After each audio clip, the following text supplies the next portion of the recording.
A housewife who doesn't cook ends up divorced, you know. Tom punched my belly lightly. I didn't think he used much force. But that was where my precious baby is. Hey! Stop it! Surprised by Tom's unexpected action, I reacted excessively. Tom, seeing me like that, chuckled. If you don't like it, hurry up and make lunch. Look, even the baby is saying it. Poor dad's starving because of mom. Fine.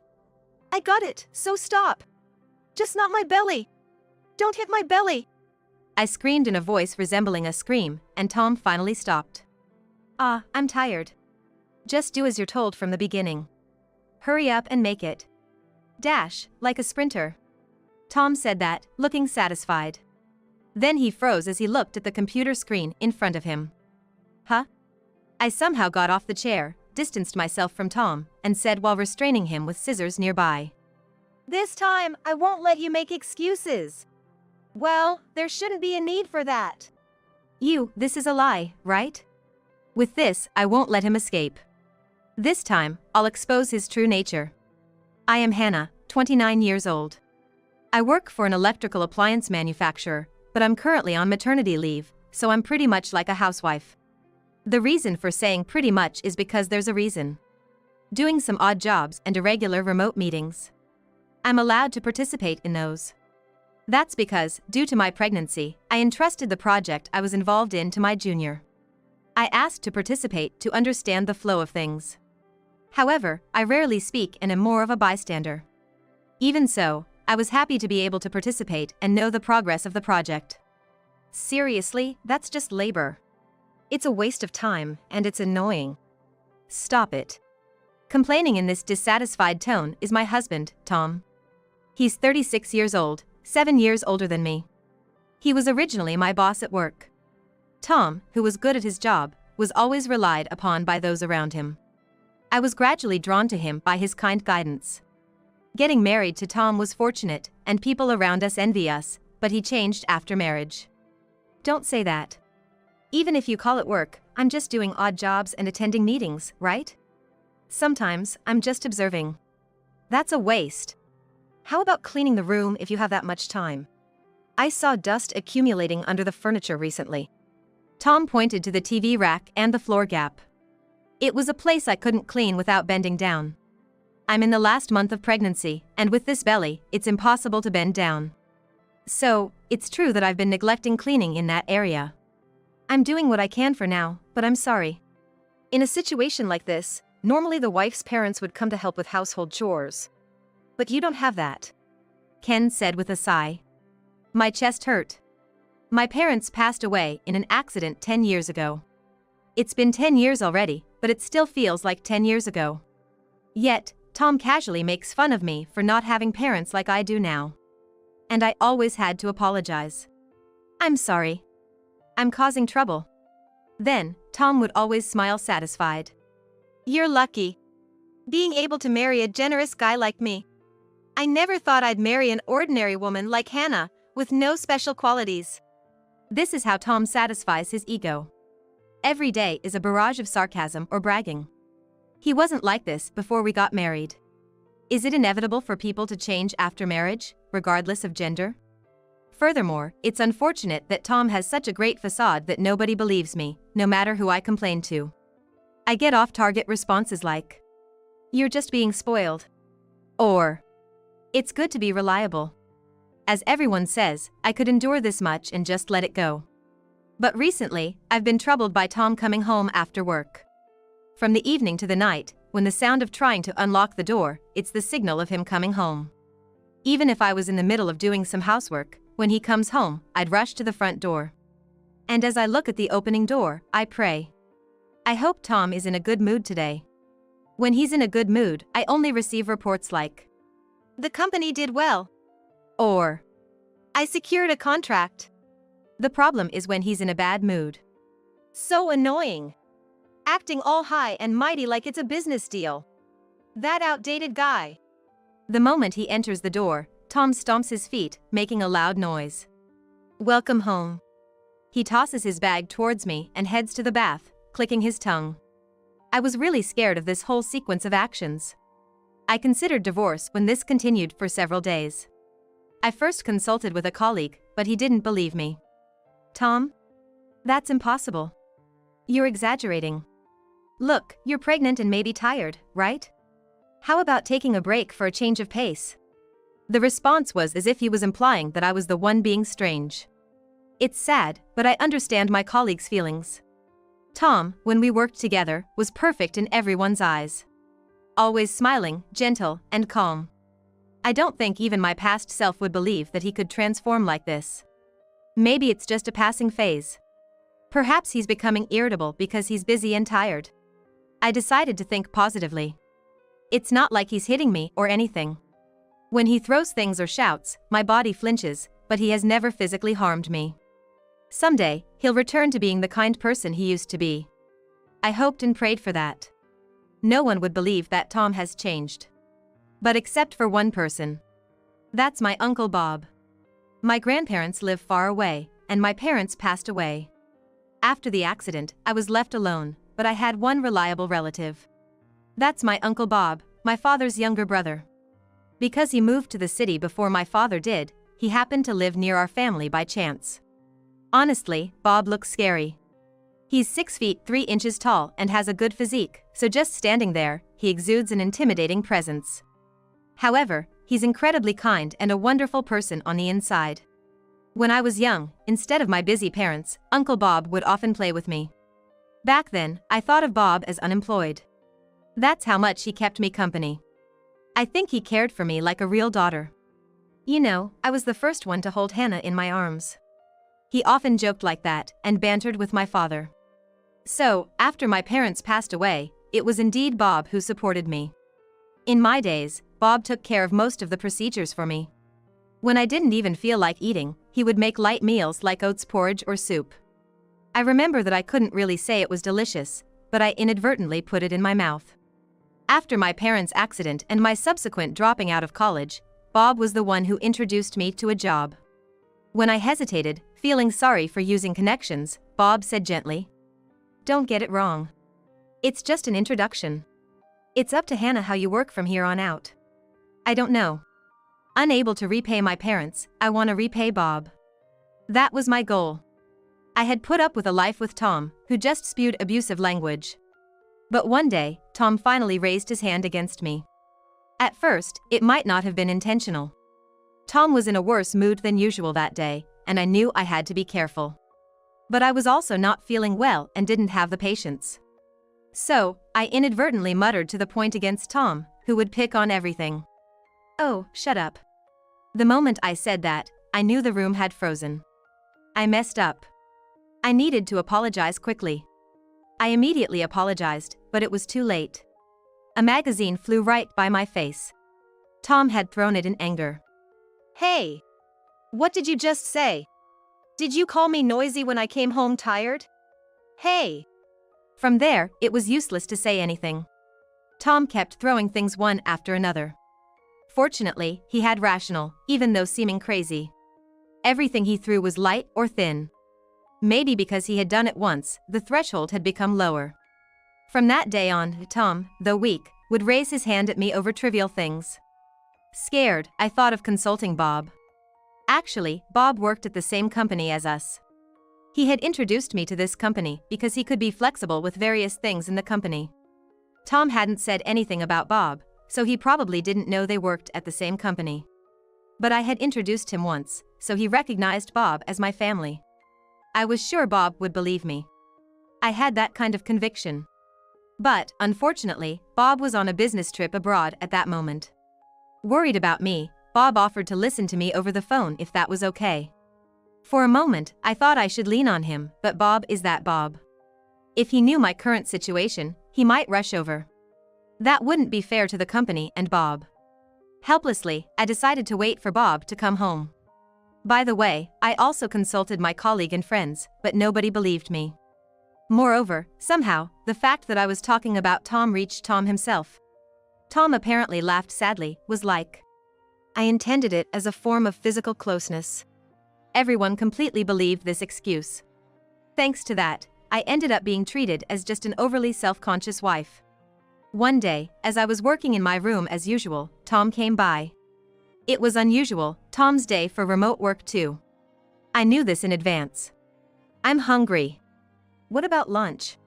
Tom said, almost tossing it out there. "Oh, just wait a moment. I'm working." Tom let out an irritated sigh. From that tone, I immediately understood. He's coming. The usual one.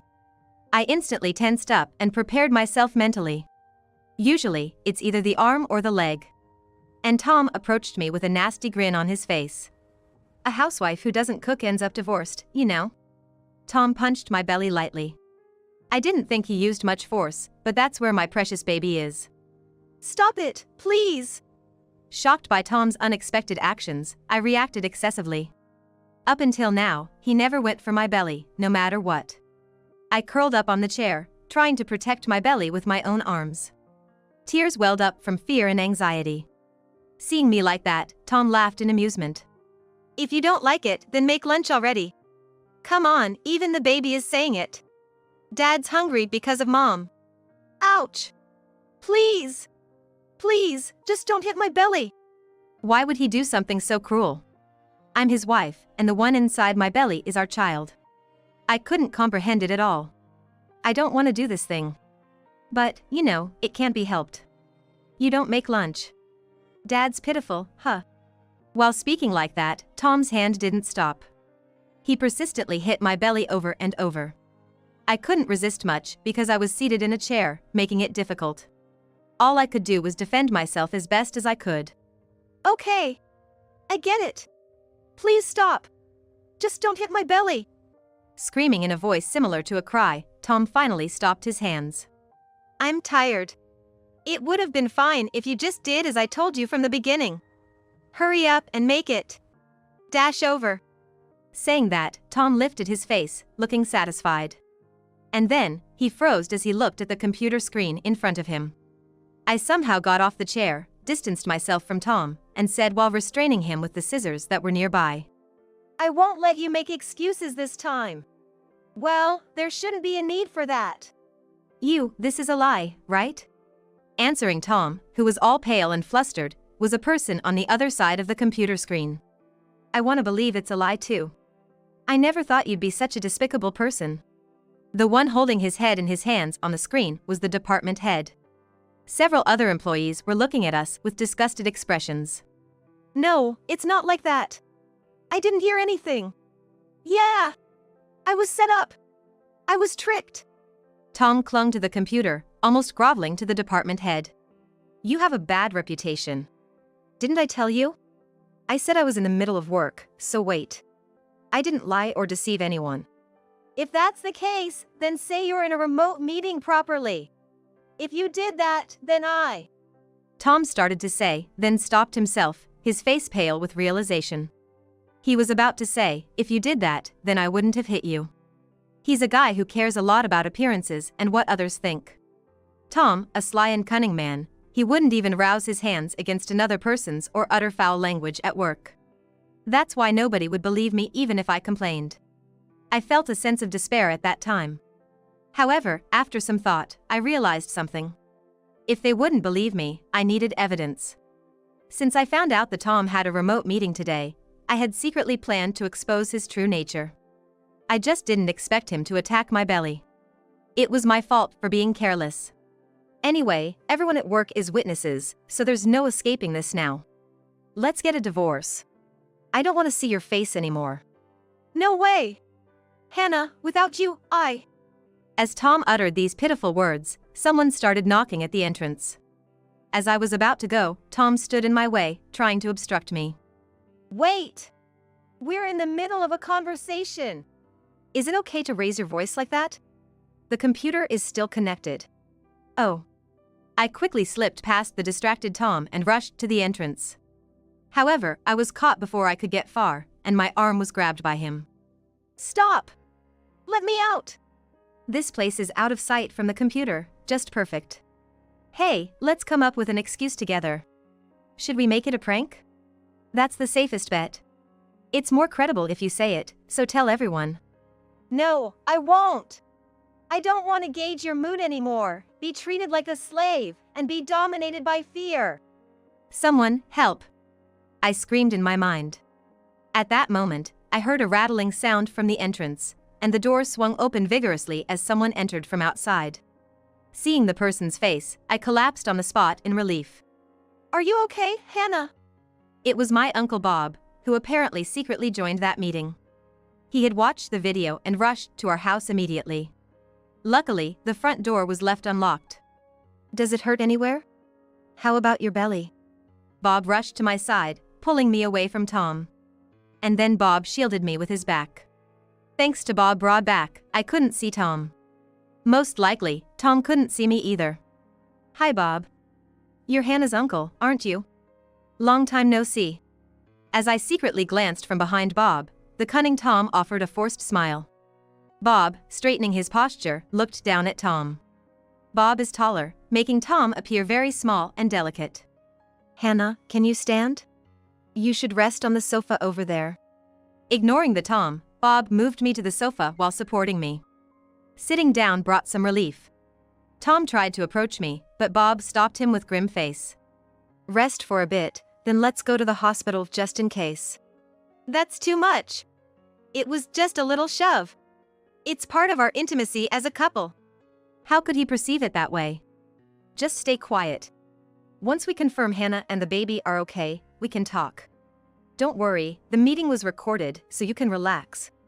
You were watching that? So, we are in the same company. Tom clicked his tongue in frustration and fell silent. Really, what a terrible man you married, Hannah. Seeing Bob sigh with a stern expression, I felt somewhat apologetic and couldn't say anything. I went to the hospital and confirmed that there were no problems with the baby in my belly.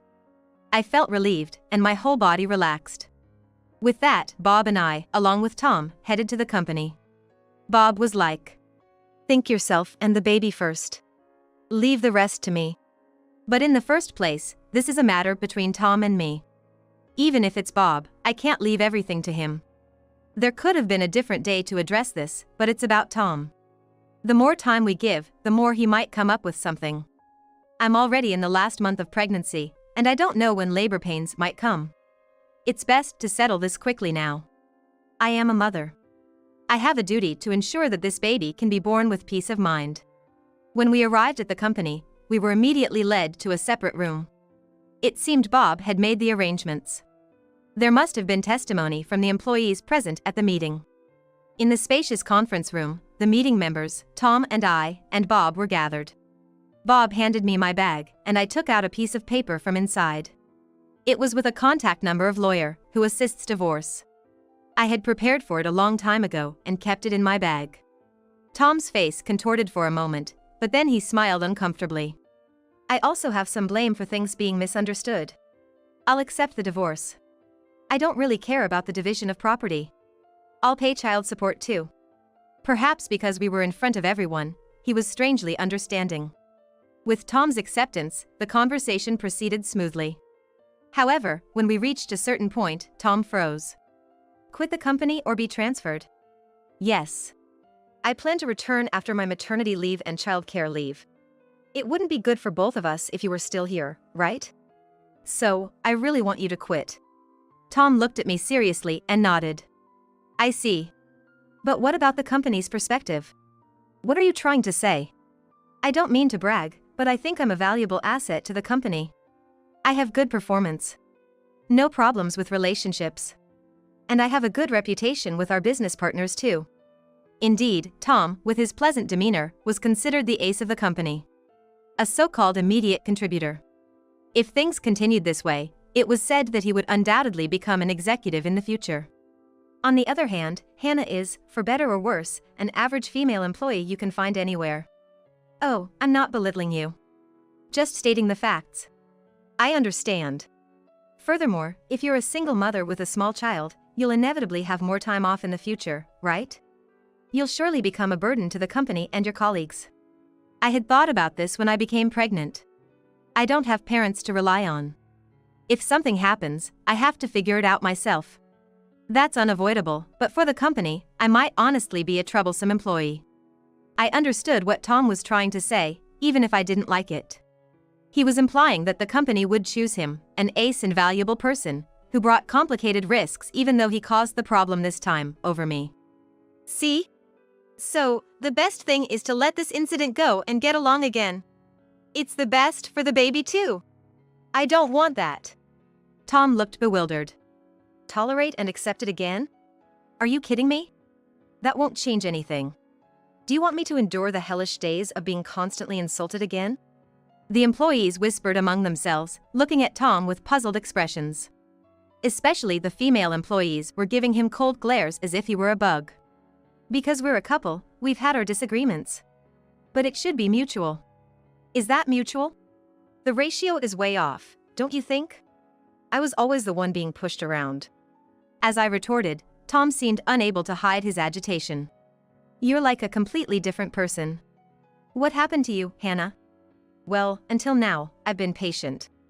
I had hoped that you might change someday. But I never thought you'd lay a hand on our baby.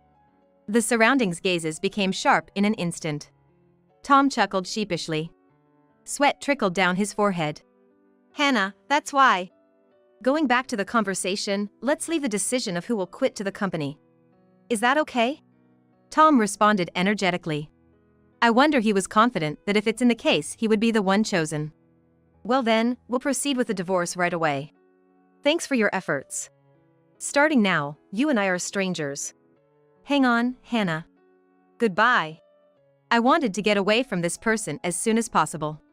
With my Uncle Bob accompanying me, I went to consult with the lawyer for divorce process. By the way, the Tom seemed to have some strange confidence, but his resignation was certain. It's a bit underhanded, but Bob is our president, in other words, the head of the company.